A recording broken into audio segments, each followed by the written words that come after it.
एक वो जिन्हें बुलाया जाता है, एक वो जिनको लाया जाता है। आप चाहे किसी भी कैटेगरी के हों, चाहे आप खुद के टिकट के पैसे दे के आए हो, चाहे आपके किसी और ने पैसे दिए हो, चाहे आप शर्म से आए हो, चाहे आप बेशर्म होके आए हो, लेकिन अब जब आ ही गए और अब मुझे सुनना ही है तो दिल लगा के सुनी लो, क्यों किसी का दिल बाहर निकाले। तो ये मेरा इंट्रोडक्शन है, कुछ 4-5 स्लाइडों में इंट्रोडक्शन देते हैं, क्योंकि आपको पता होना चाहिए कि आपसे बात कौन कर रहा है। आगे आगे आगे आगे पॉइंटर है क्या अपने पास? पॉइंटर नहीं है तो ये निकाल दें। Next, okay next.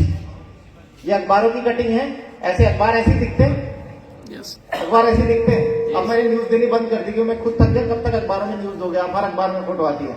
Next next, बच्चे के दिल, बड़े के दिल, राष्ट्रीय बाल स्वास्थ्य कार्यक्रम के फ्रंट पेज पे मेरी फोटो, ठीक है। तो कुछ तो वैल्यू रखता ही होगा, तो कुछ तो सुन ही सकते हैं मेरे को। नेक्स्ट, इसके पहले कि मैं आपसे बात करूं, हम सुनते हैं कि आपका दिल क्या कह रहा है आपसे, है ना। तो एक बार ये वीडियो चलाइए, आप प्ले कीजिए, इसके नीचे बटन आ रहा होगा, स्क्रॉल करके।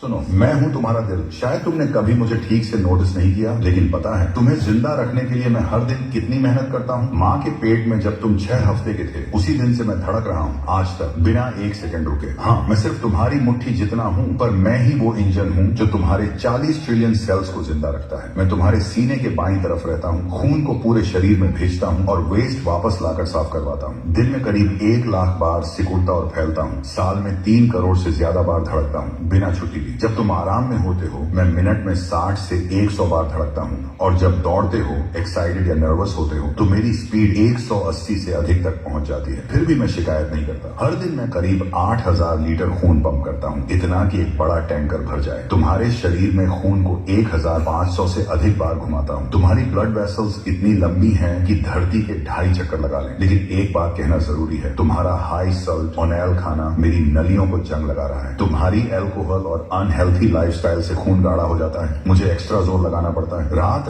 भर जागने से मैं मजबूर होकर 30 से 50 धड़कन एक्स्ट्रा देता हूँ, जैसे किसी ने मुझे टाइट स्ट्रिंग की तरह खींच दिया हो। तुम्हारे सडन गुस्से मेरे ऊपर हथौड़े की तरह लगते हैं, और लेट नाइट की फ्राइड चिकन और बबल टी डाइजेस्ट करने के लिए मुझे 20% ज्यादा ब्लड सर्कुलेट करना पड़ता है। मैं स्ट्रांग हूँ, पर अनलिमिटेड नहीं। जब तुम ओवरवर्क करते हो, तुम्हारा फ्यूचर दांव पर लग जाता है। इसलिए मेरी सुन लो, रोज 30 मिनट तेज वॉक करो, डीप ब्रीदिंग से स्ट्रेस कम करो, टाइम पर सो जाओ, गुस्सा कंट्रोल करो, थोड़ा हेल्थी खाओ, मुझे आराम दो, मुझे प्यार से रखो। ये तुम्हारी जिंदगी का सबसे बेस्ट इन्वेस्टमेंट है। मुझे जल्दी बूढ़ा मत होने दो। मैं चाहता हूं तुम्हारे साथ तुम्हारे सफेद बालों तक धड़कता रहूं, ताकि पूरी जिंदगी तुम्हारे लिए वही सबसे खूबसूरत, ऑर्डिनरी लेकिन सच्ची लव स्टोरी लिखता रहूं।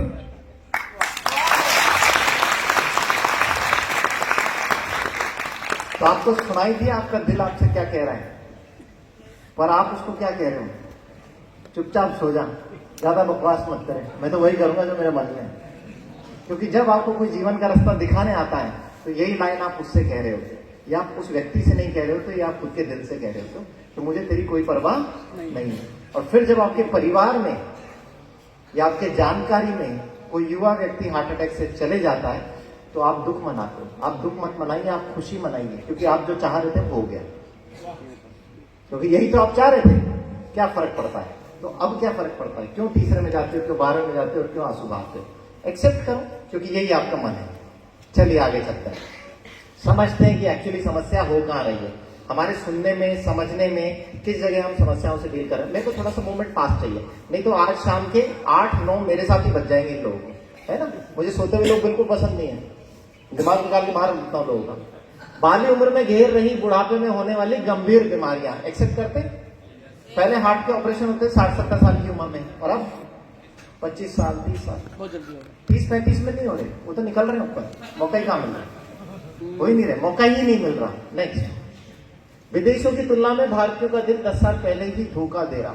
हमें कह रहे हैं कि एवरेज इंडियंस की एज 60 से 65 साल है। मान लीजिए सतयुग में उम्र 300 वर्ष थी, कलयुग में 60 हमने अचीव कर ली है एवरेज एज, तो हमने कौन सा तीर चला लिया?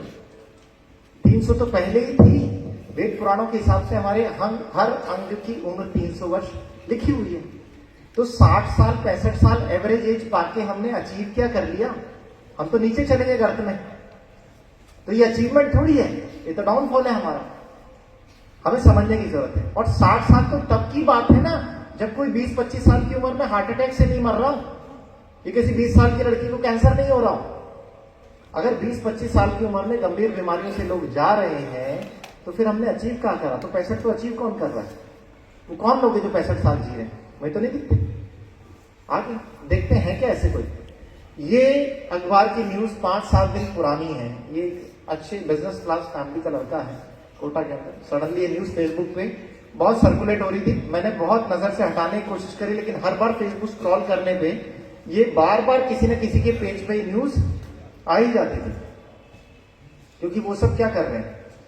दुख व्यक्त कर रहे हैं, जो कि उन सभी लोगों को करना पड़ेगा जो आज मेरी बात नहीं सुनेंगे। तो दुख व्यक्त करना पड़ रहा है क्यों? अच्छा, सबसे इंपॉर्टेंट ये न्यूज पे मेरा ध्यान इसलिए गया क्योंकि अखबार के अंदर ये लिखा हुआ था किसी प्रकार की कोई बुरी लत नहीं थी, जीवन में अच्छी आदतें सम्मिलित थी। अगर हम सब कर रहे हैं तो फिर क्या दिक्कतें आ रही है? क्योंकि अक्सर बात क्या करते हैं, जब कोई 30-35 साल का चले जाता है युवा हार्ट अटैक से, कोई यंग डेथ होती है तो क्या कहते हैं, यार वो तो हम अच्छी तरह जानते हैं, अच्छे परिवार का था, कोई बुरी आदत भी नहीं थी, सुबह दौड़ लगाने भी जाया करता था, मेरे साथ ही जिम जाता था, रात को जल्दी सो जाता था, हम जानते हैं उसको बचपन से, उसके साथ ही बुरा क्यों हुआ? अक्सर अच्छे लोगों के साथ ही बुरा क्यों होता है? तो हम बुरे बन जाएंगे। अगर हमें ज्यादा जीना है या तो हम बुराइयां करना ज्यादा शुरू कर दें, ये भी एक रास्ता हो सकता है, पर ये रास्ता सही नहीं है ना। हम अच्छाइयां करें, लोगों को जीवन का रास्ता दिखाएं। रोज 1 घंटे योग करने वाले योगाचार्य जेपी गुरु की भी कांटे का रस्से मौत। गलत नहीं कर रहे थे, जीवन का एक हिस्सा है। जिसको जो समझ में आता है वो करता है, जिसको जो समझ में आता है, सही समझ में आता है, वो करता है। पर बात ये, क्या जो सही है वो करता है? दोनों चीजों में फर्क है। एक जो आपको समझ में आ रहा है सही है और वो आप करते हो, और एक जो सही है वो आप करते हो। क्योंकि आपका जीवन सही करने से बदलेगा, जो आपका मन सही बता रहा है उससे नहीं। मेरा मन तो जाने का क्या बताता है?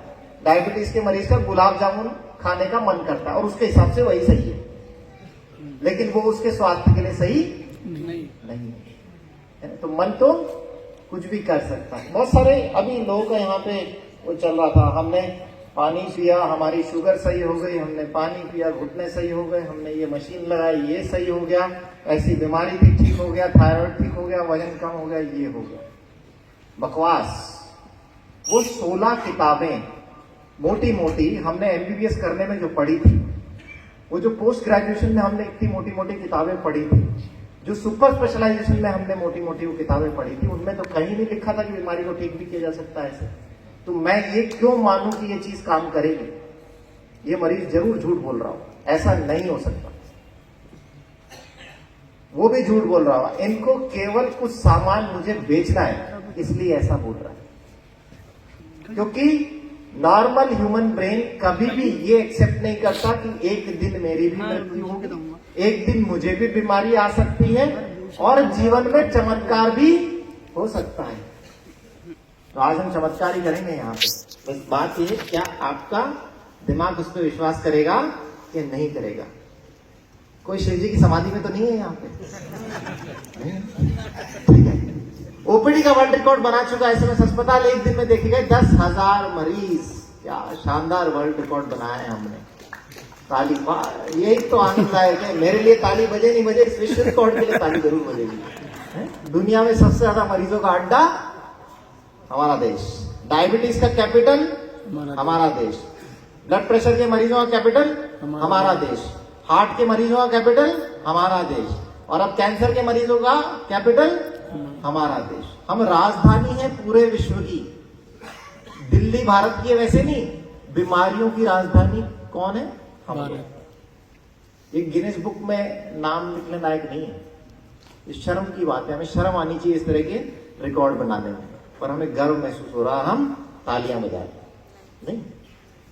चलो नेक्स्ट, कोई बात नहीं। उसका कारण ये है कि जो हमें जीवन की राह दिखा रहे हैं, जो हमें जीवन की राह दिखा रहे हैं, कौन दिखा रहा है? किसी मरीज को जीवन की राह कौन दिखाता है?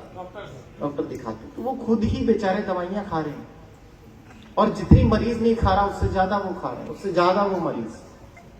वो चाहे उनके जीवन का स्ट्रेस कह लो, चाहे उनके वर्किंग आवर्स कह लो, या वो खुद को समय नहीं दे पाते, ये जो भी नहीं कर पाते, लेकिन जीवन तो संकट में है, तो करना तो सबको ही पड़ेगा, चाहे वो मरीज हो चाहे डॉक्टर, सबको अपना जीवन बदलना पड़ेगा। एक स्टडी बताती है कि इंडिया में एक डॉक्टर की लाइफ एक एवरेज नॉर्मल इंसान से 10 साल कम है।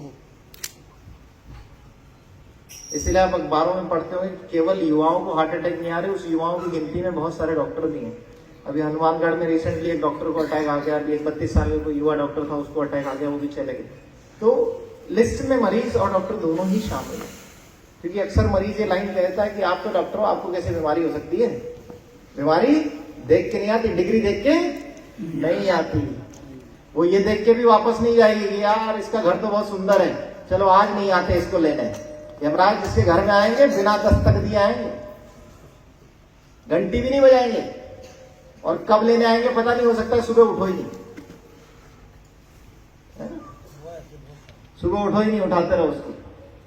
क्या अच्छा खासा तो कड़ी पकौड़ी खा के सोया था रात को, लगता है पेट में फंस गई, पेट में नहीं फंस गई, हार्ट में कुछ फंस गया।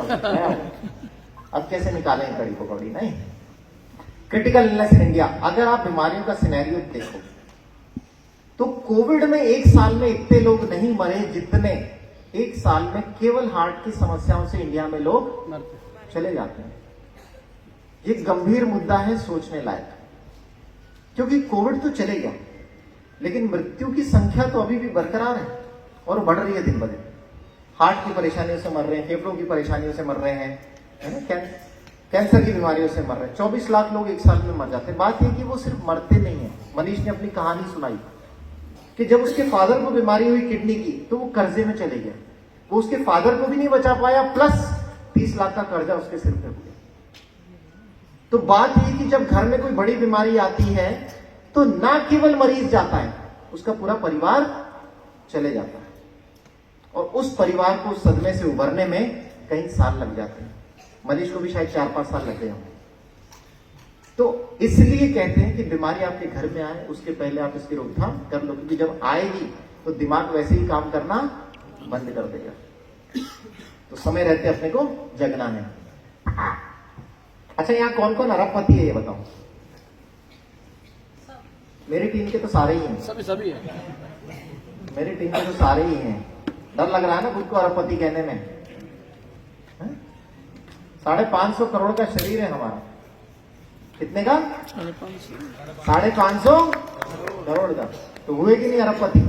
पर बात यह है कि उस अरबपति में अगर देखो आपके घर पे रॉयल्स रॉय आ जाए, रॉयल्स रॉय पता आपको 10 से 12 करोड़ की गाड़ी है, अगर वो आपके घर आ जाए तो मेरे ख्याल से रोज चमकाओगे, और उसके लिए तो आपको गाड़ी साफ करने वाला भी नहीं लगाओगे, खुद चमकाओगे। लग जाए। 12 करोड़ की गाड़ी है, उसको किसी को हाथ भी नहीं लगाने दोगे, है ना, ध्यान से चलाओगे, ध्यान रखोगे उस गाड़ी का। 550 करोड़ का ये शरीर, उसकी सफाई के लिए क्या कर रहे हो? उसकी केयर के लिए क्या कर रहे हो? वो किसके हवाले संभाल रखी है आपने? सबसे रैश ड्राइविंग इसी गाड़ी के साथ करते हैं हम। ठुक जाएगी तो ठुक जाएगी, देखेंगे, बात की बात है, पर चलाएं जितना रगड़ करके चला सकते हैं इसको। तो जितनी कदर हम उसकी करने वाले हैं, 550 करोड़ के शरीर की कदर करो, क्योंकि हर व्यक्ति यहाँ बैठा हुआ अरबपति है। बस समझ में आ जाए कि वो अरबों का खजाना हमारे अंदर ही है। एक किडनी खराब हो गई तो दूसरी लाने के लिए परेशानी आ जाएगी, डोनर मिलेगा नहीं, और लगेगा भी तो बहुत पैसा लगाना पड़ेगा। ये तो एक किडनी की बात है, और जाने कितनी चीजें हैं। हार्ट ट्रांसप्लांट के चक्कर में हार्ट तो मिलता नहीं है लोगों को, वो सिर्फ इस उम्मीद में ही किसी दिन कोई मुझे अपना हार्ट दे देगा, वो चले जाते हैं इस दुनिया से। फिर अगले जन्म में आते हैं नया हार्ट लेकर के, और वो भी किस्मत से मेरे सेशन में बैठ जाए तो वो हार्ट भी बच जाएगा, नहीं तो फिर निकल जाएंगे, है ना। वो बात भी समझाने वाला मिलेगा कि नहीं मिलेगा। हमारे आसपास बहुत सारी क्रियाएं चल रही है। हमारा जो शरीर है इसमें रोज कुछ प्रॉब्लम चल रही है, रोज कुछ खराब हो रहा है। हमारी गाड़ी भी सर्विसिंग मांगती है, क्यों? क्योंकि जब हम उसे चलाते हैं तो उसमें कुछ न कुछ खराब हो रहा होता है। टायर में हवा भरवाते हैं, पेट्रोलिंग, रिफ्यूलिंग, उसका इंजन ऑयल चेंज करवाना, कई बार मशीनरी में कुछ होती है वो हम करवाते हैं, है ना। क्यों? क्योंकि उसमें कुछ रोज डैमेज हो रहा है चलने की वजह से। ऐसे ही जब हम जीवन जी रहे हैं तो रोज हमारे शरीर में कुछ खराब हो रहा है। एक सेब को हम काट के बाहर रख देते हैं, हम देखते हैं कि धीरे धीरे वो लाल पड़ने लग जाता है, क्योंकि उसके ऊपर भी सड़ने वाली क्रियाएं दिख रही है। क्या 7 दिन पुराना कटा हुआ सेब आप खा लोगे? नहीं खाओगे, क्योंकि आपको बुरा दिखेगा, खराब दिखेगा, आपको आंखों से दिखेगा वो खराब। ये चीज आपके शरीर के अंदर भी हो रही है। इसे ऑक्सीडेटिव स्ट्रेस, तनाव कहते हैं, जिसकी वजह से चीजें सड़ती है। और जब आपकी कोशिकाओं में ऐसा होता है तो आपकी कोशिकाएं भी धीरे धीरे सड़ती है। ये उम्र के साथ हर एक के अंदर होता है। ये किसके शरीर में किस रफ्तार से होगा, ये निर्भर करेगा कि हम कितनी मेहनत कर रहे हैं अपने शरीर को खराब करने में। तो ये ऑक्सीडेटिव स्ट्रेस हम झेलते हैं। ये ऑक्सीडेटिव स्ट्रेस बहुत सारी चीजों से हमारे आसपास जो है उनकी वजह से आता है, क्योंकि डेली चाहे हमारा खराब खान पान हो, हमारी गलत आदतें हो, स्मोकिंग, एयर पोल्यूशन, चाहे हमारे खाने पीने में हैवी मेटल्स हो, हम जो कॉस्मेटिक यूज करते हैं, परफ्यूम यूज करते हैं, चाहे उसमें हैवी मेटल्स हो, रेडिएशन हमारे आसपास जो है इलेक्ट्रोमैग्नेटिक, चाहे हम दिन भर तनाव के अंदर रहते हो, ये सारी चीजें हमारे शरीर में वो स्ट्रेस पैदा कर रही है, जिससे हमारी कोशिकाएं रोज मर रही है। हमारी डाइट, स्मोकिंग, अल्कोहल, पेस्टिसाइड्स, जहरीली चीजें, exposure to toxins. Exposure to toxin सांप काटना नहीं है, ये जो आप दवाइयां खाते हो ना, ये भी वो मीठा जहर है जो आप शरीर में रोज डाल रहे हो।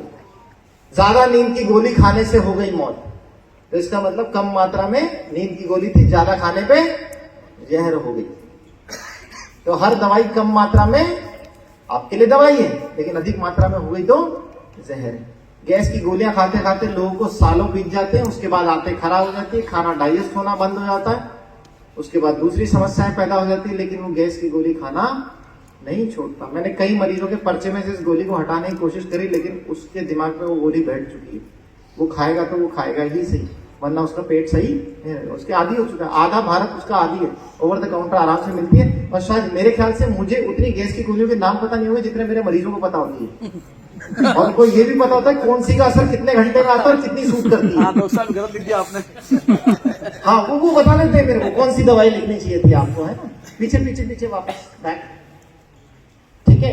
Excessive exercise, इनएडिक्वेट amount of physical activity. Exercise नहीं करना भी स्ट्रेस पैदा कर रहा है बॉडी में, और एक्सेसिव एक्सरसाइज मतलब पागलों की तरह एक्सरसाइज करना बॉडी बिल्डिंग के लिए, वो भी आपकी बॉडी में तनाव पैदा कर रहा है। इसलिए बहुत सारे लोग जो है बड़ी बड़ी बाइसेप्स बना करके भी समय से पहले चले गए। तो हर चीज का संतुलन शरीर में जरूरी है, चाहे वो खाना हो, है ना, चाहे आपका जीवन हो, चाहे आपके आसपास का एनवायरनमेंट हो, ठीक है। नेक्स्ट, हम सारी चीजों के बीच में है ना, संसार के बीच में बिंदु केंद्र हम हैं। दुनिया में जितना भी पोल्यूशन हो रहा है, चाहे वो एयर का हो, चाहे वो रेडिएशन का हो, चाहे खाने का हो, चाहे पीने का हो, अल्टीमेटली घूम करके सब हमारे शरीर में ही जाता है। क्योंकि इंसान वो जानवर है जो कुछ नहीं छोड़ता, है ना? बस एक ही फर्क है कि वो बुद्धिजीवी है। लेकिन अब यहाँ कितने बुद्धिजीवी हैं मुझे नहीं पता, क्योंकि बुद्धिजीवी मतलब जिसकी बुद्धि जीवित हो। कितने की जीवित है मुझे पता नहीं, बुद्धि तो सबके पास है, पर जीवित कितनों की ये पता नहीं। क्या पता इस सेशन के बाद कुछ की हो जाए। तो जब ये ऑक्सीडेटिव स्ट्रेस इन सारे फैक्टर से हमारे सेल में आता है, तो ये माइक्रोस्कोपिक व्यू आप देखिए, नॉर्मल सेल कितना सुंदर दिखाई देता है, एक गोरी चिट्टी अंग्रेजी हीरोइन की तरह, और ये अफ्रीका की वो लड़की जिससे कोई शादी नहीं करना चाहता। लेकिन हमारे शरीर में हमने वो ऑक्सीडेटिव स्ट्रेस मतलब वो सड़नकारी क्रियाएं जो रोज चल रही है, उससे हमने अपने शरीर को, कहा भगवान ने इतना सुंदर बच्चा पैदा किया था, रसगुल्ला पैदा हुआ था, गुलाब जामुन बन गया। रसगुल्ला पैदा किया था, गुलाब जामुन बन गया। भगवान भी कुछ सोचता होगा, यार मैंने इसको नसीब से दिया था, ये रसगुल्ले को संभाल के रखेगा। देखा तो वैसे, अच्छा वो गुलाब जामुन भी वो वाला जो हम घर में ट्राई करते हैं, बिल्कुल काला हो जाता है, सीधा टाइट हो जाता है, जिसमें चाशनी अंदर नहीं घुसती, वैसा वाला। तो वैसी हमारी कोशिकाएं जब हो जाती हैं तो उनमें अंदर बाहर कुछ नहीं जाता, वो सांस नहीं ले पाती, वो हमारे लिए काम नहीं कर पाती, खराब होती है, तो वो अपना फंक्शन नहीं कर पाती। तो ये ऑक्सीडेटिव स्ट्रेस जब हमारी कोशिकाएं काम नहीं करती है, उसकी वजह से ही हमें सारी बीमारियां शुरू हो जाती है, चाहे वो बीपी की बीमारी हो, एलर्जी हो, कैंसर हो, शुगर हो, हार्ट के ब्लॉकेजेस हो, आंतें खराब होना हो, ब्रेन का सही काम नहीं करना हो, सुनपन हो, ट्रेमर्स हो, याददाश्त कमजोर होती है, भूलने की बीमारी आती हो, चाहे वो एजिंग का फिनोमेना हो, यानी आपकी उम्र बढ़ रही है। क्यों हाड़ा जी, मेरी उम्र बढ़ रही है? नहीं सर। क्यों? क्योंकि मैं इस फॉर्मूले को फॉलो कर समझ चुका हूं, क्योंकि मैं बुद्धि क्योंकि मेरी बुद्धि जीवित है। अभी ये जो स्लाइड है ये केवल आपकी बुद्धि को जीवित करने के लिए बनाई गई है। आगे चलते हैं। तो जब हमारे शरीर में बीमारियां पैदा होती है, हमें कोई भी कहता है आप अपने शरीर को सुधारिए, तो हम क्या करते हैं? हेल्दी ड्रिंक्स लेना स्टार्ट करते हैं। यार कि कम से कम मैं अपने लिए नहीं करूं तो अपने बच्चे के लिए तो कुछ करूं। तो हम उसके दूध में जहर मिला के देना चालू करते हैं, है ना। ऐसे डब्बों में जहर पैक होके आता है जिसपे क्लियरली मेंशन्ड है, बहुत पहले रिसर्च हो चुकी कि हाई शुगर की वजह से इनके हार्ट अटैक का खतरा बढ़ता है। पर फिर भी माँ बाप सुनते नहीं। क्या करूं, मेरा बच्चा तो छोड़ता ही नहीं है। अरे उसको पिलाना किसने सिखाया है? किसी ने तो सिखाया होगा ना, या पड़ोस के घर में जाकर के सीखा है, वो वहां जाके दूध पीना सीख के आया है। आपके घर में ही सिखाया, आपने ही सिखाया, तो छुड़वाओगे भी आप, है ना। तो हम खुद अपने हाथ से जहर परोसना चालू कर देते हैं। नेक्स्ट। लेकिन जब उसको बीमारियां लगती है, क्योंकि हमें समझ में नहीं आया कि इससे उसका शरीर नहीं सुधरने वाला, तो फिर हम कफ सिरप पिलाते हैं। फिर वो कफ सिरप में जहर आता है, फिर बहुत सारे बच्चे मर जाते हैं। फिर हम किसी के सिर पर ठीकरा फोड़ देते हैं। सरकार की लापरवाही, डॉक्टर की लापरवाही, उसकी अपनी दुकान, दवाई कंपनी की लापरवाही, यानी किस किस की लापरवाही, लेकिन हमारी तो कोई लापरवाही है ही नहीं। जबकि शुरुआत हमसे खुद से हुई, क्योंकि हमने रास्ता गलत चुना। हमने बीमारियों का रास्ता चुना, ना कि शरीर को सही रखने का रास्ता। एंटीबायोटिक्स के गलत इस्तेमाल के कारण देश में सेप्सिस से 44.5% मौतें। अभी इंडियन गवर्नमेंट की रेगुलेटरी आ गई है, ये ज्यादा पुरानी बात नहीं है, 7 से 10 दिन पहले की बात है। अब किसी भी मरीज को एंटीबायोटिक्स लिखने के पहले हमें हिसाब देना होगा कि वो एंटीबायोटिक्स उसको क्यों लिखे गए, हाई जेनर के एंटीबायोटिक्स। क्योंकि समस्या ये आ गई कि जब आप किसी बड़े इन्फेक्शन के साथ अस्पताल आते हो तो दवाइयां लोगों के शरीर पे काम नहीं कर रखी, क्योंकि मैक्सिमम रिसर्च तो वो पहले ही करके आ चुके अपने शरीर पे। कि डॉक्टर साहब मुझे 5 दिन से जुकाम है, मेरा मिट नहीं रहा, ये दवाई खा ले ठीक हो जाए। नहीं, ये तो मैं खा चुका पहले, कोई बात नहीं, इसको चेंज करता हूं, ये खा ले। ये तो मेरे भाई ने पहले ही बता दी थी, तो मैं शुरू ही कर चुका था, चलो ठीक है ये चेंज कर। ये तो साहब करती नहीं है मेरे काम, इसको तो मैं कई बार खा चुका, ठीक है ये वाले लिख देता हूं। साहब ये तो बेकार, ये तो आती हल्की है, मुझे पता है। कि तेरे को कैसे पता? साहब ये सब दवाइयां तो मैं पहले ही खा के आया, तुम मेरे पास किस लिए आए? मैं देखने आया कि क्या कोई नई रिसर्च हो गई है एंटीबायोटिक्स में जो मेरे शरीर पे काम कर सके। भैया अभी नहीं हुई है, अभी तो तुझे मरना ही पड़ेगा, क्योंकि तूने अपना शरीर ऐसा बना लिया कि अब इस पे दवाइयां काम करनी बंद हो गई, क्योंकि तूने दवाइयों को अपने जीवन का सहारा बना लिया है। समस्या यहां होती है कि हमें फिटनेस और हेल्थ की परिभाषा में फर्क नहीं पता। फिटनेस जो बाहरी रूप से आपको दिखती है, आप किसी की बाइसेप्स देखते हो, आप 6 पैक एब्स देखते हो, सलमान खान जैसी बॉडी देखते हो, आप इंप्रेस हो जाते हो, वो फिटनेस है। लेकिन हेल्थ अंदर से आती है। आपके शरीर के अंदर की तरफ 6 पैक बने हुए हैं कि नहीं, अंदर की तरफ आपके शरीर की बाइसेप्स बनी हुई है कि नहीं, आपकी कोशिकाएं रसगुल्ले जैसी चमक रही है कि गुलाब जामुन जैसी, घर के गुलाब जामुन जैसी कड़क हो चुकी है, ये आपकी इंटरनल हेल्थ है। अंदर से जब आप शरीर को स्वस्थ रखोगे तो आप बीमारियों से दूर रहोगे, लंबी उम्र जियोगे। और ये कब हो सकता है? जब आप अपने शरीर के 5 तत्वों को बराबर तरीके से बैलेंस करो। क्या ऐसी कोई कार है जिसे 3 पहिए पे चलाया जा सकता है? मैं ऑटो की बात नहीं कर रहा, मैं कार की बात कर रहा हूं। 4 पहिए की कार को अगर हम 1 पहिया निकाल दें तो क्या उस कार को चला सकते हो? यहाँ बहुत सारे जियाले लोग हैं जो चला सकते हैं, उनके लिए सेशन बिल्कुल नहीं है, बाहर का दरवाजा खुला हुआ है। हाँ, जियाले लोगों को इस सेशन में क्या काम? अपने को किसी को चीता थोड़ी बनाना है, इंसान बनाना है सबको। तो 4 पहियों की गाड़ी 4 पहियों पे ही चलेगी जब उनमें हवा बराबर हो, टायर परफेक्ट है। तो ऐसे ही हमारा शरीर जो है 5 तत्वों से बना हुआ है।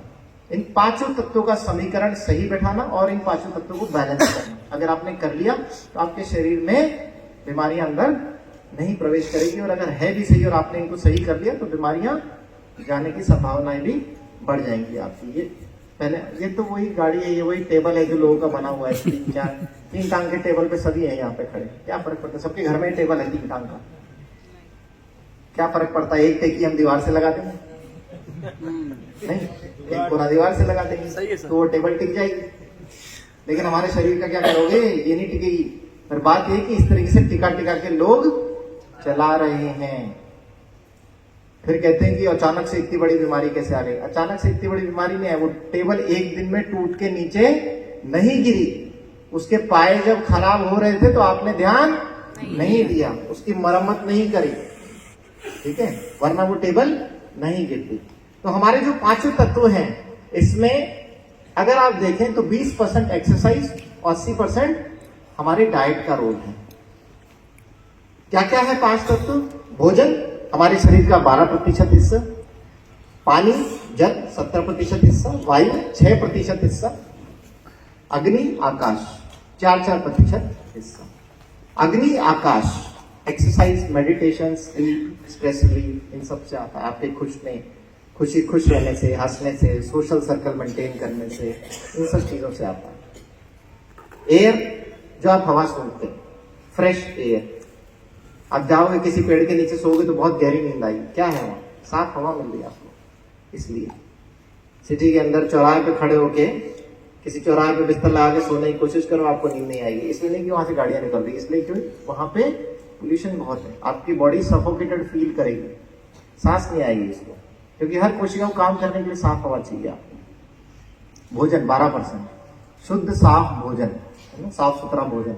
और तीसरा पानी, जो आपके शरीर को साफ चाहिए। अगर ये सब साफ मिल जाए और बराबर मात्रा में मिल जाए तो आपका शरीर बिल्कुल चमकता रहेगा। बिल्कुल ये कोई हीरोइन है क्या इतनी निखरी सुंदरी? यार हीरोइनों में फोटो दिया करो तुम, है निकाल के एक आधा मेरे को भेजा करो, अच्छे लगते हैं। Okay next. तो हमारा भोजन कैसा होना चाहिए? कैसा होना चाहिए हमारा भोजन? साफ सुथरा, स्वच्छ और रंगीन। ऐसी थाली हमारी होनी चाहिए, क्योंकि हर कलर प्रकृति ने जो दिया है, कहते हैं हमारा जो फूड है वो रेनबो की तरह होना चाहिए ना, इंद्रधनुष की तरह। जितना हमारी डाइट में कलर होगा, जितना हरा भरा हमारा भोजन होगा, उसमें कुछ लाल, कुछ हरा, कुछ सफेद, है ना। हर भोजन में अपने न्यूट्रिएंट्स हैं, अपनी शक्तियां हैं, अपनी ताकत है, और वो आपके शरीर को सही करती है ना। हर कलर का अपना रोल है। व्हाइट कलर आपके इम्यून सिस्टम को स्ट्रॉन्ग करता है, उसके लिए कहते हैं लहसुन खाइए, प्याज खाइए, है ना। आपके कोलेस्ट्रॉल को बैलेंस करता है।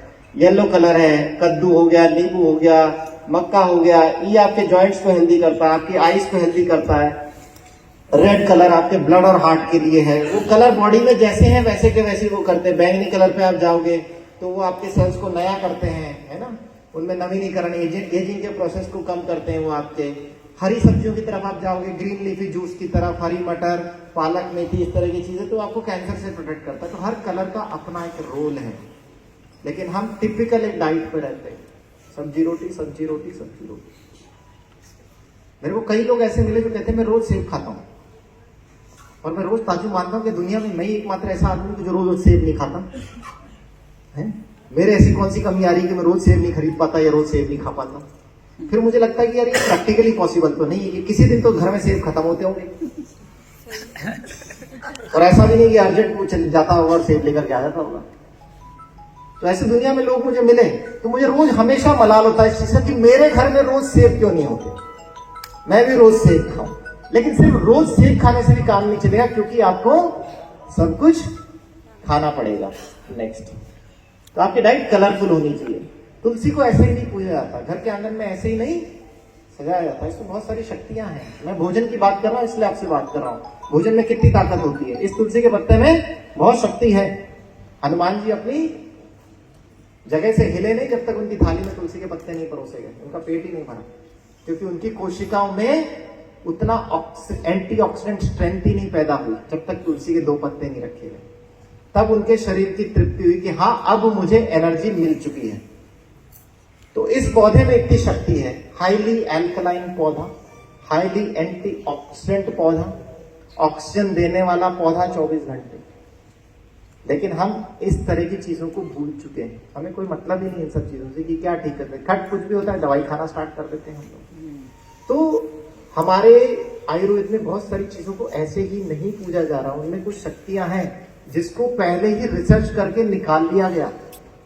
नीम के पत्ते में 300 एल्कलॉइड्स होते हैं जो दवाइयां बनाने के काम आते हैं, और उनसे तरह तरह की बीमारियां ठीक होती है। ये आज नहीं, हमारे ऋषि मुनियों ने हजारों साल पहले ही बता दिया था। ये अलग बात है कि हमने उन एल्कलॉइड्स को पेटेंट नहीं करवाया, उसको पेटेंट अमेरिकन करवा रहे। तो हर भोजन की अपनी शक्ति है, अगर हम उस शक्ति को भी ग्रहण कर लें तो हमारा शरीर सुरक्षित हो जाएगा। वो प्रकृति ने दिया ही हमारे शरीर के लिए, बस हम उसे ग्रहण नहीं कर रहे। नेक्स्ट, हम क्या ग्रहण कर रहे हैं? ये ग्रहण कर रहे हैं ना हम लोग। ये बच्ची का आप लोग अखबार पढ़ते हो तो ये अभी फेसबुक पे भी आ रहा है, अखबार में भी आ रहा है। ये बच्ची अभी रिसेंटली एम्स के अंदर इसकी डेथ हो गई। आंतों में हो गए थे कई छेद, फास्ट फूड ने ले ली बच्ची की जान। 11 साल 11 ईयर्स 11 साल की बच्ची है। कसूर किसका है? बच्ची का, माँ बाप का, हमारे समाज का, या उस डॉक्टर का? किसका कसूर है? किसी का तो है, खोजना पड़ेगा आपको। बर्गर एक बार पिछला है, बर्गर देखने में कितना बढ़िया सजा रखा है। इच्छा तो मेरी भी हो गई खाने की, कितना बढ़िया लगा। कैसी ये लड़की नहीं खाएगी यार, मेरे खुद का मन कर रहा है, जी ललचा है रहा ना जाए, इतना सुंदर बर्गर। और फिर जहां बन रहा होगा वहां तो खुशबू भी क्या शानदार आ रही होगी। नेक्स्ट, रिफाइंड तेल पर बड़ा खुलासा, 20 लाख लोग हर साल मरते होंगे। चलो हटो, कोई बात नहीं, अपने क्या लेना देना, जो मर रहा है उसकी तरफ जाए, ठीक है। पर अपने जीवन का हिस्सा बन चुका है, इसके बिना खाना बन ही नहीं सकता। हर किचन के अंदर तेल होगा ही सही। जैसे ही मेहमान आएंगे सबसे पहले कढ़ाई में क्या चढ़ेगा? तेल। क्योंकि आज तो पूड़ी पकौड़ी पकवान बनने ही बनने हैं। तो ये हमारे जीवन का हिस्सा बन चुका है, इसे हम रोक ही नहीं सकते। नेक्स्ट, हाइब्रिड सब्जियों में केमिकल से बढ़ा रहे उत्पादन मानव स्वास्थ्य के लिए खतरनाक। ऐसी खा रहे हैं हम लोग कलरफुल सब्जी। ये प्रकृति ने नहीं दिए रंग हमें, ये हमने डाले उनमें रंग। ये रंग बिरंगी तितलियां नहीं है, ये जहर है, जहर जिसे हम खा रहे हैं। तो ये कलर जो है, और अब तो अखबार में ये भी आने लगे भुने चने गुड़। अरे यार, भुने चने गुड़ और अंडे से मुझे ध्यान आया, मेरे जितने भी मरीजों का मैं हार्ट का ऑपरेशन करता हूं, मैं उनको कहता हूं शरीर के रिकवरी के लिए आप चने, मूंगफली, गुड़ और अंडे खाइए। ये न्यूज देखने के बाद मेरा दिमाग खराब हो गया कि मैं अपने मरीजों को सही कर रहा हूं कि खराब कर रहा हूं। क्योंकि मेरे हिसाब से हाई प्रोटीन डाइट है, आपके शरीर की रिकवरी के लिए अच्छी है, तो आप खाइए। जैसे ही अखबार की कटिंग मेरे सामने आई, उस दिन के बाद से मैं किसी मरीज का डाइट चार्ट नहीं बना पा रहा, क्योंकि मेरे डाइट चार्ट में आते ही यही थे, भुने चने गुड़ और अंडे, सब में मिलावट, इनसे डायबिटीज और कैंसर का खतरा। तो अब विवाद ये हो गया कि हार्ट की प्रॉब्लम से तो मैंने ऑपरेशन करके बचा लिया, बेचारा साल भर बाद कैंसर से मर जाएगा। फिर किया क्या मैंने उस व्यक्ति का? क्योंकि मेरा तो मकसद ये था कि इसका ऑपरेशन करके इसको कम से कम 15-20 साल का जीवन तो दे, लेकिन हार्ट से तो सुरक्षित हो गया, साल भर बाद कैंसर से मर गया। फिर किया क्या उसके जीवन में अपन? आगे, बम्पर बीमारियों की उपज। 1 बीघा में 50-60 की जगह 95 से 120 किलो तक यूरिया, फॉस्फेट और सल्फर। ये शुगर, बीपी, पथरी, कैंसर, हार्ट अटैक की खेती। ये मैंने नहीं लिखा, ऐसा अखबार में लिखा हुआ आ रहा है। पर क्या इससे किसी को फर्क पड़ेगा? ये न्यूज पढ़ के हम किसान को फांसी चढ़ा देंगे क्या? किसानों को फांसी तो नहीं चढ़ा सकते ना, क्योंकि किसान तो उपज पैदा कर रहा है हमारा पेट भरने के लिए। पेट तो भरेंगे ना, खाएंगे तो सही, तो पैदावार कैसे होगी? कुछ तो उगेगा, बिना दवाइयों के उग नहीं रहा, तो डालना ही पड़ेगा। ये अलग बात है कि उन्हीं की वजह से बीमारियां हो रही है सारी की सारी। हमारा 12% भोजन का हिस्सा, पहला तो वो गलत हो चुका, दूसरा उसमें इतना जहर मिल चुका कि वो हमें ठीक ही नहीं होने दे रहा, हमें बीमारियां दे रहा है। फिर एक तरफ हम दवाई खा रहे हैं, दूसरी तरफ हम ये ऐसा खाना खा रहे हैं और हम सोच रहे हैं कि हम ठीक हो जाएंगे। अगला हमारे शरीर का हिस्सा पानी, 70%। 70% मतलब अगर मेरा वजन 70 किलो है तो इस शरीर में 56 लीटर पानी लेकर के मैं घूम रहा हूं। 56 लीटर पानी। अगर इस कमरे के अंदर अगर हम सबका पानी कैलकुलेट करें तो इतनी बड़ी पानी की टंकी आसपास नहीं होगी 1 किलोमीटर में। कितना पानी इस कमरे के अंदर है? सही है। नहीं, आप सोचो कि दूसरे ग्रह पे जाने के लिए इंसान सबसे पहले पानी खोज रहा है। अपने अंदर के पानी को नहीं समझ रहा, लेकिन वहां जाएंगे, वहां रहेंगे, वहां नया पानी ढूंढेंगे। अरे जो अंदर है उसको तो सही कर लें अपन पहले, नहीं यहां तो जी लें। गंगा जी को ऐसे ही नहीं पूजा जाता, रोज ऐसे ही नहीं गंगा जी की आरती उतारी जाती, ऐसे ही नहीं शिव भगवान ने अपनी जटाओं में गंगा जी को धारण किया हुआ है। शिव जी के सिर पे है गंगा, तो पानी का कुछ तो होगा ना, कुछ तो होगा। शिव जी के सिर पे है, जो सबके सिर पे चढ़ के तांडव करते हैं, उनके सिर पे गंगा जी, तो कुछ तो पानी का होगा महत्व। तभी तो पूछते हैं हम लोग, क्यों है कि पानी की कस्में खाते हैं, क्यों है कि हर चीज के आसपास पानी डालते हैं, यज्ञ हो उसके पहले पानी, भोजन की थाली के आसपास पानी। क्या कर देता है पानी? ऐसा क्या एनर्जी है इसके अंदर जो ये कुछ कर सकता है? इसमें ऐसा कौन सा चमत्कार है ना? तो वो चमत्कार हम समझने का प्रयास करते हैं। ये है चमत्कार। लोग कोशिश कर रहे हैं कि इस पानी में जो इतनी गंदगी आ गई इसमें जरूर सोना भी होगा, तो क्यों ना हम इस सोने को इसमें से निकालें और करोड़पति बन जाएं। लोहा तो है ही है, लोहा तो है ही, एल्यूमिनियम तो है ही सही, मरकरी भी है ही सही, उसमें केमिकल भी है ही सही, पर सोना भी तो होगा। तो हमें उस पानी में से सोना निकालना है ना। ये हमारा अगला मिशन है। जहर तो छोड़, जहर तो जा ही रहा है, तो वो सरकार की जिम्मेदारी है। अपन तो सोना निकालेंगे। पंजाब की नहरों से लिए 13 सैंपल फिर पानी नहाने लायक नहीं, हम उसे पीते हैं। तो ऐसा पानी हमारे शरीर में रोज जा रहा है। Next, India ranks 120th position among 122। Number बहुत ही अच्छे आ रहे हैं हमारे। ये नंबर नहीं, ये रैंक है। 100 में से 100 नंबर नहीं लाए हम लोग 100वीं रैंक पे हैं, ऊपर से नीचे की तरफ। 120वां स्थान है हमारे पास। बताइए कौन है? हम डेवलप्ड कंट्री हैं, डेवलपिंग से डेवलप की तरफ जाने वाले। और ये स्थिति का पानी है हमारे घरों में जो आ रहा है, हमारे घरों में आ रहा है। ये वो पानी है जिसे हम पी रहे हैं, जिससे हमें कोई फर्क नहीं पड़ता। जैसा कि अभी यहाँ पे कौन थे अपने वो पुलिस विभाग में जो थे, जिनको बुलाया गया था, यहाँ पे कह रहे थे ना कि यार मैं तो घाट घाट का पानी पी लेता हूँ। नहीं, तो हमारे इंडिया में सब ये कहते हैं मैं तो घाट घाट का पानी पी लेता हूँ, क्या ही फर्क पड़ता है? कोई फर्क नहीं पड़ता। लेकिन जिस दिन फर्क पड़ेगा उस दिन क्या करोगे? नहीं, उस दिन मौका नहीं मिलेगा। आइए हम सुनते हैं इनसे भी, ये क्या कहते हैं घाट घाट का पानी पीने वालों को।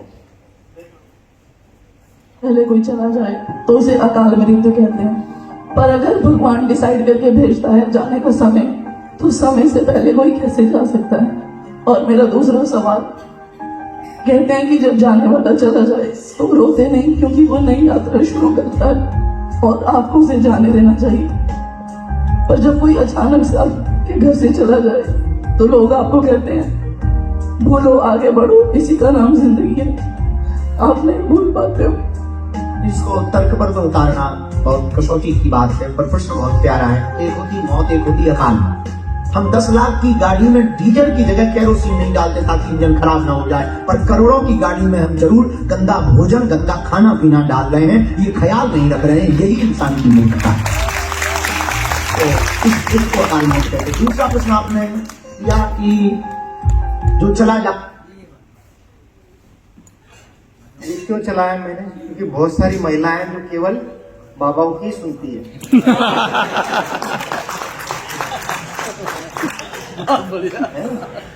और कई बार आदमी ये कह देता है मेरी बीवी से पूछ लो, मेरी बीवी से पूछ लो, बीवी से पूछो भाई, इनसे पूछ लो, पैसा तो यही देंगे। फिर वो पति कहेगा इसको समझा दो। उसको किसी को नहीं समझाना, उसको ये वीडियो दिखाना है बीवी को, वो ये बाबा जी की सुनती है। ये सारी चीजें मैंने समझाई नहीं आएगी समझ में, बागेश्वर धाम बाबा समझाएंगे, समझ में आ जाएगी कि भैया ये जो करोड़ों की गाड़ी है इसमें गंदा भोजन, गंदा पानी मत डालो, क्योंकि उसी से ही ये खराब हो रही है। Next, PubMed studies, international publication study ये कहती है कि आपको गंदा भोजन, गंदा खाना खाने की आवश्यकता नहीं है। आपको केमिकल पेस्टिसाइड वाला खाना खाने की आवश्यकता बिल्कुल भी नहीं है। किसान की मजबूरी है कि वो अपनी फसलों को उगाने के लिए दवाइयां डाल रहा है, वरना कीड़े उसे खा जाएंगे। वो आप तक खाने लायक कंडीशन में नहीं पहुंचेगा, लेकिन उसे खाना आपकी मजबूरी नहीं है, क्योंकि रिसर्च ये बता चुकी है कि 11.5 pH highly strong alkaline canyon water फल सब्जियों में डालने से पूरा पेस्टिसाइड वॉश कर देगा। ये रिसर्च है ना, इंटरनेशनल पब्लिकेशन पेपर। तो आपके पास रास्ता है तो आप क्यों खा रहे हो? हाँ, रास्ता तो है। पड़ोस में एक के घर पे लगी हुई है, मशीन ले आऊंगा, वहां से पानी भर के धो लूंगा सब्जियां। आइडिया भी सही है, कर सकते हैं अपन। अपने को शर्म तो आती नहीं है। आगे चलते हैं। American anti cancer institute, doctor Robert G Wright है ना, दुनिया का सबसे बड़ा cancer institute. Doctor Robert G Wright इसके हेल्थ वेलनेस डिपार्टमेंट के डायरेक्टर, वो अपनी किताब में लिखते हैं कि कैंसर क्यों होता है, और कैंसर से कैसे आप अपने भोजन पानी को सही करके अपने शरीर को स्वस्थ कर सकते हो, जहां वो अपने 6ठे चैप्टर में ये लिखते हैं कि कैसे ये पानी आपका जीवन बदल सकता है। कैसा पानी? कैंगन वाटर आपका जीवन कैसे बदल सकता है, कैसे सब्जियों से आप पेस्टिसाइड निकाल के केमिकल फ्री भोजन खा सकते हो। तो आप जो रंगीन सब्जियां ला रहे हो उसमें से सारा रंग निकाल के जब वो गोरी हो जाए, साफ सुथरी हो जाए, तो आप उसे आराम से ग्रहण करिए। वो आपके शरीर में ऑक्सीडेटिव स्ट्रेस और बीमारियां पैदा नहीं करेगा। नेक्स्ट, डॉक्टर बैटमैन कहते हैं कि जब आपके शरीर में बीमारियां आए तो आप अपने शरीर के 25% हिस्से पे काम मत कीजिए, अपने 75% हिस्से पे काम कीजिए, क्योंकि आप बीमार नहीं हैं, आप प्यासे हैं। आपके शरीर को पानी चाहिए और सही पानी चाहिए। जब आपकी कोशिकाओं में पानी सही मात्रा में पहुंचेगा तो अपने आप आपकी कोशिकाएं सही हो जाएगी, है ना। कुछ लोग कहते हैं क्या करेगा पानी, ये देखो मैं बताता हूं। तो कहते हैं मैं तो बढ़िया ही दिख रहा हूं, है ना। यार गुब्बारा भी देखो सफेद ही आया मेरे हाथ में, है ना। कुछ लोग कहते हैं मैं बढ़िया दिख रहा हूं, है ना, इस गुब्बारे की तरह। सब कुछ तो अच्छा है, अच्छा खासा चल रहा हूं, घूम रहा हूं, फिर रहा हूं, खा रहा हूं, मुझे कहां बीमारी है? नहीं होगी। अभी आपके शरीर पे इतना दबाव नहीं होगी, और दबाव होगा नहीं होगी। शरीर नॉर्मल है आपका, और दबाव है, कुछ नहीं हुआ आपके शरीर को, बढ़िया है। और दबाव है, कुछ नहीं हुआ, और दबाव है, दबाते जाओ दबाते जाओ, इसका अंत आना चाहिए। क्योंकि इसका दबाव आप बढ़ाते जा रहे हो, बस आपको महसूस नहीं हो रहा, वो आपका शरीर अंदर से महसूस कर रहा है। और जब वो दबाव इतना बढ़ जाएगा कि आपका कोई अंग बिल्कुल ही बोल जाए, उस दिन वो बीमारी आपको इलाज कराने का मौका देगी कि नहीं देगी, ये आपको नहीं पता।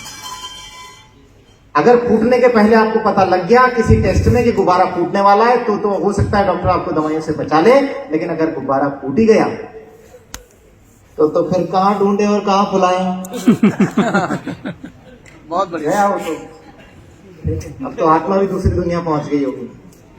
डॉक्टर डेव कारपेंटर कहते हैं कि आपको केवल अपना पानी बदलने की आवश्यकता है, ऐसा पानी जो आपके शरीर को अंदर से बदल दे।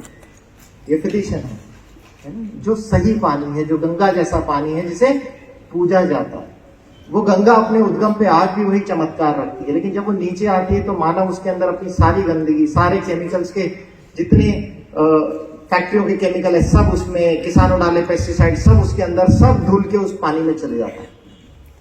और वो पानी जब तक हम तक पहुंचता है तो पूजने लायक नहीं रहता, लेकिन हम उसको पी रहे होते हैं, गंगा जी को पूज रहे होते हैं। आपके घर में भी गंगा जैसा पानी आता था, लेकिन कब? जब आप पैदा नहीं हुए थे, जब किसान पेस्टिसाइड डालना नहीं जानता था और जब फैक्ट्रियां नहीं थी। उस समय हर जगह का पानी ऐसा था कि आप कहीं का भी पानी पी लो, बीमारियां नहीं हुई। तो उस समय बीमारियां भी नहीं थी, उस समय ना हार्ट अटैक था ना कैंसर था। तो ये हमारी ही देन है। एक ग्लास कैंगन वाटर के अंदर कितना एंटीऑक्सीडेंट इफेक्ट है? 64 सेब के बराबर।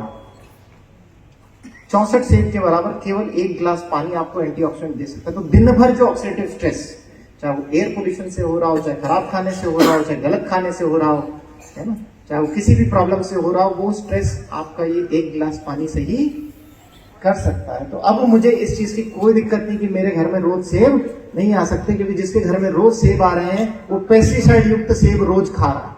लेकिन मैं रोज कम से कम 200 सेब के बराबर एंटीऑक्सीडेंट ले रहा हूं और उसमें जहर भी नहीं है। तो कौन समझदार है? कौन बुद्धिजीवी है?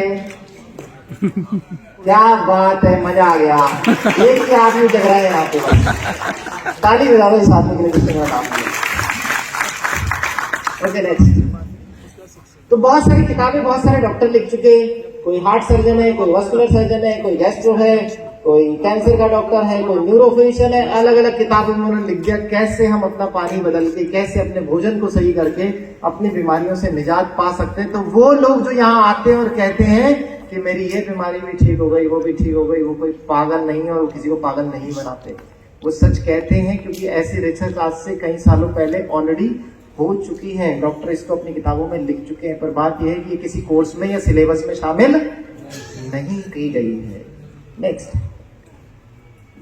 लेकिन अब ये इंडिया के अंदर कम्युनिटी मेडिसिन की जो किताब है, जो सेकेंड ईयर एमबीबीएस की किताब है, उसके अंदर शामिल कर दिया गया, क्योंकि उनको पता है कि जब बीमारियां बढ़ेगी तो हम अस्पतालों में मरीज को संभाल नहीं पाएंगे।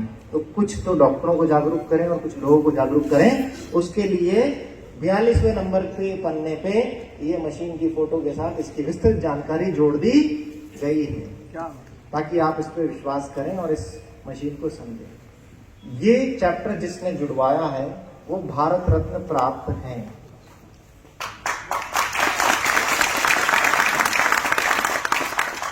नेक्स्ट, और इसीलिए इंटरनेशनल सेलिब्रिटी, यूएस के प्रेसिडेंट, पूर्व प्रेसिडेंट बराक ओबामा, इनके कार्डियोलॉजिस्ट, हार्ट के डॉक्टर कहते हैं कि आप इस पानी को पीजिए, और ये पिछले 22 साल से इस पानी को पी रहे हैं। हम में से कोई भी पिछले 22 साल से इस पानी को नहीं पी रहा, क्योंकि हमारी किस्मत में आया ही नहीं। जापान ही कहते हैं ये सबसे तुच्छ कंट्री है इंडिया, इसको ऐसा मत दो, इनको वैसे ही समझ नहीं आएगा। सही बात है, क्योंकि ये बुद्धिजीवी यही नहीं।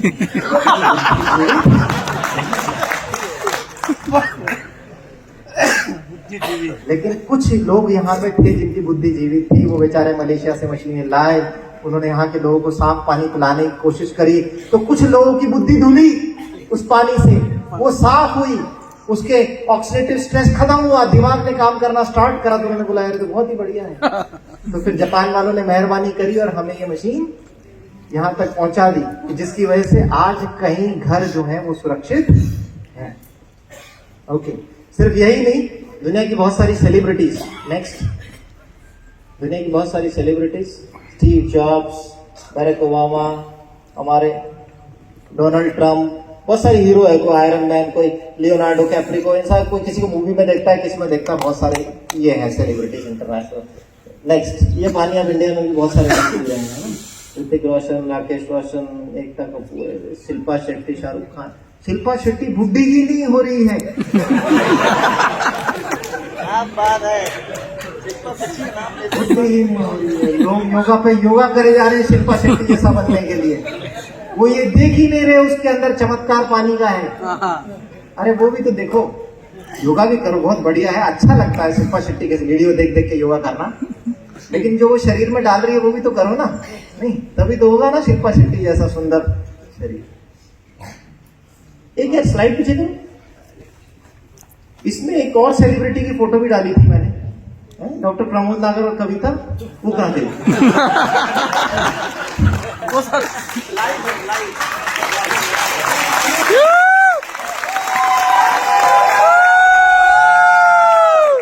वो लोगों के दिलों में है, उसको यहाँ डालने की क्या जरूरत आ रही है? क्या बात है सर, जोरदार।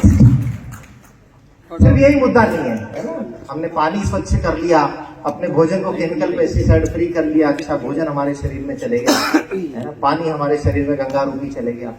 एनवायरमेंटल पोल्यूशन आज की डेट में बहुत बड़ा मुद्दा बन चुका है। इलेक्ट्रोमैग्नेटिक रेडिएशन, ये अलग तरह का स्ट्रेस है। हवा में ऐसे पानी फेंक के भी हम इसको नहीं धो पा रहे। पोल्यूशन को तो धो देते, टैंकर से पानी डाल देते हैं, पर इलेक्ट्रोमैग्नेटिक रेडिएशन को पानी से नहीं धो सकते। हमारे शरीर के आसपास एक ऐसी प्रॉब्लम है जो हमें दिख नहीं रही है। एक तरफ वो रेडिएशन है जिनको कहते हैं कि हाँ भाई इसके पास मत जाइए, सीटी स्कैन की रेडिएशन हो गई, यूवी रेडिएशन हो गई, रेडियो एक्टिव सोर्सेस हो गए। राव भाटा में कहते हैं पानी के अंदर भी रेडिएशन आ रहा है, वो सही नहीं है वो पानी, वहां टेस्टिंग होती है रेगुलर। तो इस तरह के न्यूक्लियर रेडिएशन आ रहे हैं, वो तो बिल्कुल हार्मफुल है। बीच की radiation, TV, antenna, mobile phone, अगर इस हॉल के केवल मोबाइल फोन के रेडिएशंस को चेक किया जाए तो वो इतना हार्मफुल है कि वो सारे मोबाइल लेके अगर एक ही आदमी घूमे तो बहुत जल्दी वो कैंसर का पेशेंट हो जाएगा, ठीक है, उससे कोई फर्क नहीं पड़ रहा। एक ना मोबाइल का स्टैंडर्ड सेट करते हैं, ionising, non ionising radiation. Non ionising ऐसी, आयनाइजिंग ऐसी जो जल्दी खराब करती है, नॉन आयनाइजिंग ऐसी कहते हैं आपके शरीर को खराब नहीं करती। लेकिन मैंने आपको कहा कि कम डोज में हर चीज दवाई है और ज्यादा डोज में जहर है। जब मैं एक मोबाइल की डोज की बात करता हूं तो एक मोबाइल एक आदमी के पास, जहां आसपास किसी के पास फोन नहीं है तो हो सकता है प्रॉब्लम ना कर रहा, लेकिन जब हम एक घर में बैठे हैं तो 10 फोन है उस घर के अंदर, तो सोचो रेडिएशन की मात्रा टॉक्सिक लेवल पहुंच चुकी होगी कि नहीं पहुंच चुकी, क्योंकि एक नींद की गोली तो नहीं मार रही थी, पर 10 गोली खाने से जरूर आदमी मर सकता है। तो हम वो टॉक्सिक लेवल ऑफ रेडिएशन में फंस चुके हैं। हमारे घर में केवल मोबाइल फोन नहीं, टीवी, एलईडी लाइट्स, एसी, जाने कितने इलेक्ट्रॉनिक इक्विपमेंट हैं जो रोज चलते हैं और रोज रेडिएशन हमें दे रहे हैं और हम उस एनवायरमेंट में रह रहे हैं। फिर कहते हैं हमारे बच्चे कान के नीचे क्या कर रहा है, दिमाग काम नहीं करता, वो बेचारा उस रेडिएशन के नीचे सो रहा है, ऊपर से एसी चल रहा है, नीचे सो रहा है। मोबाइल बगल में रख के सो रहा है, टीवी उसके सिर पे लगी हुई है, इतने रेडिएशन में उसका दिमाग क्या काम करेगा? उस रेडिएशन में आपका दिमाग काम नहीं कर रहा, तभी तो आप उसके चाटा लगा रहे हो। नहीं, तो दोनों का ही दिमाग ब्लॉक है, क्योंकि वो दोनों ही बुद्धिजीवी नहीं रहे, है ना। नेक्स्ट, तो हमारे आसपास बहुत सारा रेडिएशन है जिसकी चपेट में हम आ चुके हैं और हम इससे नहीं बच सकते, क्योंकि हमारे जीवन का हिस्सा बन चुका है। नेक्स्ट, क्या क्या सोर्सेज है? आप देख रहे हो ये सारी चीजें हमारे घर के आसपास, हमारे घर के अंदर है ना। चाहे वो इलेक्ट्रॉनिक इक्विपमेंट्स हो, तो हमारी कार भी इलेक्ट्रॉनिक हो गई है ना, wifi, AC, fridge, microwave, TV, पता नहीं क्या क्या चीजें, ठीक है ना, ये हमारे आसपास है। नेक्स्ट, तो ये करते क्या है? बेसिकली हमारे बॉडी की एक फ्रीक्वेंसी है, हम लोग जिंदा हैं क्योंकि हमारे शरीर में एनर्जी है। अगर एक व्यक्ति मरा हुआ है और एक व्यक्ति जीवित है, और कोई व्यक्ति जस्ट अभी मरा हुआ है, तो सिवाय वो व्यक्ति सांस नहीं ले रहा जो मरा हुआ है, और एक जो व्यक्ति जीवित है सांस ले रहा है, दोनों के शरीर में फर्क क्या है? बताओ, कोई भी फर्क? एक जैसे तो दिख रहे हैं, सिर्फ सांस ही तो नहीं ले रहा, इसलिए वो मरा हुआ है। सब कुछ तो एक जैसा दिख रहा है। तो जब तक आप जीवित हो, आपकी हर कोशिका में एनर्जी है, वो उस मरे हुए में नहीं है। उनकी अपनी फ्रीक्वेंसीज है जिसपे वो काम करते हैं। इसीलिए कुछ लोगों के पास जाके आपको अच्छा लगता है और उसके पास अच्छा नहीं लगता, क्योंकि आपकी अपनी बॉडी की कुछ रेडिएशन और फ्रीक्वेंसीज हैं। अगर उनका तालमेल खराब होता है तो आपके शरीर की कोशिकाओं का तालमेल भी खराब होने लग जाता है, जिससे आपकी कोशिकाएं खराब होती है और ऑक्सीडेटिव स्ट्रेस पैदा होता है। हर बॉडी के सेल की एक फ्रीक्वेंसी है जिसपे वो बहुत ऑप्टिमल काम करता है। आपका ब्रेन, आपका हार्ट, आपका लीवर, पैंक्रियाज, अगर आप देखोगे तो 72 to 90 मेगाहर्ट्ज की फ्रीक्वेंसी, ऑलमोस्ट इस रेंज में आपकी फ्रीक्वेंसी सेट होती है। 58 मेगाहर्ट्ज की फ्रीक्वेंसी की रेंज में जब आपका सेल जाता है या उसकी कोशिकाओं की फ्रीक्वेंसी डिस्टर्ब होती है, लोअर फ्रीक्वेंसी पे हो जाता है, तो वो कोशिका बीमार हो जाती है। तो आइडल फ्रीक्वेंसी को मेंटेन करने के लिए उसको एनर्जी भी आइडल चाहिए होगी। वो कहां से आएगी? आपका भोजन, एंटीऑक्सीडेंट, आपका साफ सुथरा पानी, उसका सेल का कंटेंट बराबर होना चाहिए, और आपके आसपास का एनवायरनमेंट ऐसा नहीं होना चाहिए कि वो उसकी फ्रीक्वेंसी को डिस्टर्ब कर रहा है। पॉकेट में मोबाइल रखेंगे तो हार्ट अटैक आ जाएगा, नीचे रखेंगे तो बच्चे पैदा नहीं होंगे। कहाँ रखो? जेबें यहीं दे रखी है, कहाँ जेबें लगवाऊं? मरवाएगा यार, कोई नई बीमारी का इजाद करवाएगा। नेक्स्ट, अगर आप देखोगे तो जितनी EMF एक्सपोजर है, अगर मैं आपको बीमारियां गिनाने लगूं तो शायद ऐसी कोई बीमारी नहीं जो आपकी बॉडी में ये इलेक्ट्रोमैग्नेटिक रेडिएशन कर सकती है। थकान, नींद की प्रॉब्लम्स, आपकी मेमोरी, कंसंट्रेशन, लर्निंग प्रॉब्लम्स। इसीलिए जब मैं स्टेज पे आ रहा था, अर्जुन ने कहा था अपने मोबाइलों को बंद करके एक तरफ रख दो, क्योंकि उसे ये पता है कि मेरी आवाज कितनी भी बुलंद हो, मेरी एनर्जी कितनी भी अच्छी हो, जब तक मोबाइल बगल में रखा हुआ है, हो सकता है कि आपकी बुद्धि जीवित ना रहे। सही है। इसीलिए उसने कहा फोन एक तरफ रख दो। ये फोन आपके दिमाग को सही काम नहीं करने देगा, और आपके बच्चों के दिमाग के साथ यही हो रहा है। इसलिए आज वो जहां आप खाना खा रहे थे वहां पोस्टर लगे हुए थे कि अगर आपके मोबाइल की लत लग गई आपके बच्चे को, तो कोकेन के नशे से भी ज्यादा खराब है, क्योंकि जैसे कोकेन नहीं छुड़ाई जा सकती, वैसे इस मोबाइल को भी नहीं छुड़ाया जा सकता। उसका दिमाग उसी हिसाब से काम करने लग गया है। हेडेक, तनाव, माइग्रेन, साइनस की प्रॉब्लम, आंखें खराब होना, बैलेंसिंग प्रॉब्लम्स, पूरे शरीर में दर्द होना, हार्ट के रिदम्स खराब होना, आपका इम्यून सिस्टम लो होना, पेट खराब रहना, स्किन पे एलर्जी की प्रॉब्लम्स होना, सांस लेने में प्रॉब्लम होना, एस्थमा होना, बच्चे पैदा नहीं होना, कैंसर की प्रॉब्लम्स होना, मिर्गी के दौरे आना। बताओ क्या बीमारी बची? सब आ गया। इतना डेंजरस है ये इलेक्ट्रोमैग्नेटिक रेडिएशन। फिर भी क्या फर्क पड़ता है, क्योंकि दिख तो रहा ही नहीं। इस कमरे में इस समय 300-400 मोबाइल होंगे, लेकिन किसी को रेडिएशन दिख रही है? नहीं, किसी को नहीं दिख रही। तो जो दिख ही नहीं रहा उसको हम माने क्यों? भगवान भी नहीं दिखते, हम क्यों माने? और उसमें तो भैया कोई ना कोई मार देगा आपको, आप ये नहीं कह सकते। ये नास्तिक आदमी, इसको उड़ा दो, जय श्री राम, कोई गला काट देगा मेरा, वो तो मानना पड़ेगा। तो इसको भी मान लो भैया, जैसे भगवान को मानते हो। ये है, ये कर रही है प्रॉब्लम, ये रिसर्च हो चुकी है।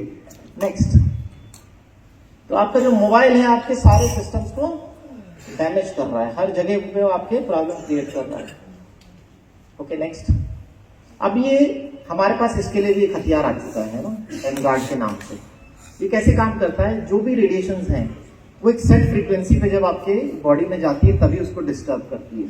अगर तीर सही ढंग से चलाया होगा तभी वो अपने निशाने तक पहुंचेगा। लेकिन अगर उस तीर को बीच में कोई दूसरा तीर यूं लग जाए, जैसे आपने साउथ की मूवीज में देखा होगा, इधर से बुलेट आ रही है, इधर से एक चाकू मार दिया, बुलेट उधर निकल गई, बुलेट सामने वाले को नहीं लगी। देखते हो नहीं देखते साउथ मूवी? मैं बहुत देखता हूँ, इंटरेस्टिंग, मजा आता है, दिमाग ही नहीं लगाना पड़ता। सब बोला लेकिन उससे आइडियाज मिलते हैं, आइडियाज मिलते हैं। तो मैं वो देखता हूँ क्योंकि उसने भी तो कुछ तो सोचा होगा, बिना सोचे तो कुछ भी नहीं होता इस दुनिया में। तो ऐसी जो इलेक्ट्रोमैग्नेटिक रेडिएशन है जब ये आपकी तरफ ट्रैवल करके आती है, अगर ये उस डैमेजिंग वेव के साथ आ रही है जो आपकी बॉडी सेल्स की फ्रीक्वेंसी को डैमेज कर सकती है, ये अंदर जाएगी और सेल्स की फ्रीक्वेंसी को खराब करेगी और उनमें बीमारियां पैदा करेगी। लेकिन एमगार्ड नेक्स्ट, ये जो डिवाइस है ये क्या करता है, ये अपनी फ्रीक्वेंसीज जनरेट करता है और ऐसी फ्रीक्वेंसीज जनरेट करता है जो हमारी बॉडी के लिए हार्मफुल नहीं है, लेकिन हमारे आसपास जो फ्रीक्वेंसीज हैं जो खराब हो रही हैं उनको ये साउथ इंडियन फिल्मों के हीरो के चाकू की तरह गोली को उड़ाने का काम आता है। फिर वो बुलेट हमें नहीं लगती और हम बच जाते हैं। तो ये अपनी फ्रीक्वेंसी छोड़ता है जो हमारी बॉडी के लिए सेफ है। इस तरीके से हमारे आसपास, इसे ऑसिलेशन कहते हैं, जैसे पेंडुलम हिलता रहता है, वो घड़ी के नीचे घंटा अगर आपने देखा हो तो उसे ये उस डिस्टर्बेंस को ये चेंज कर। अच्छा यहाँ लगा रखा था, तो सोचो मेरा दिमाग इतना बढ़िया काम क्यों कर रहा है, इसको उधर लगाते ना, उधर लगाते, उधर 2-4 लोग सो रहे हैं, उनका दिमाग काम नहीं कर रहा है, 1-2 जगते। पहले बता रहा था, मैंने ध्यान ही नहीं दिया, इधर मेरा दिमाग काम करे जा रहा है। दिमाग तो अपने को लोगों का जगाना है। तो ये ऐसा डिवाइस है एमगार्ड। अगर आप इसे रूम में लगाते हैं तो 8 मीटर का जो एरिया है ये कवर करता है। क्या चेक कर रहे हैं, कितना है ये, 28, 29। अरे यार जल्दी लगाओ इसको भैया, ये बहुत डेंजरस है। लाइट देखिए, फ्रीक्वेंसी डिटेक्टर है ना, ये ऑफ कर रखा है, फ्रीक्वेंसी 2600, 2700। ये मतलब दिखा रहा है कितनी डेंजरस लेवल्स पे इलेक्ट्रोमैग्नेटिक रेडिएशन मेरे आसपास काम कर रही है। बॉडी को डैमेज, ये इस मोबाइल की वजह से है। अरे स्मार्ट इसका भी है, सभी है। तू अपनी घड़ी दूर रख भैया, ये मोबाइल भी दूर रख मेरे साथ। अब तो लगाओ ना एक बार, देखो काम करता ही नहीं। अरे ये 0 क्या हुआ स्क्रीन को? अब ये मोबाइल अपनी इलेक्ट्रोमैग्नेटिक रेडिएशंस दे तो रहा है, लेकिन इसका इम्पैक्ट मेरी बॉडी पे नहीं आने वाला, क्योंकि जितनी भी वो खराब फ्रीक्वेंसीज थी उनको इस डिवाइस ने हार्मोनाइज। अब लाइव हम लोग ऑफ कर दिया, ऑन कीजिए, एमगार्ड को ऑन करो। लाइट लगेगी यहाँ पे ना, लाइट लगेगी यहाँ पे, ऑन कर दीजिए। यस, वाह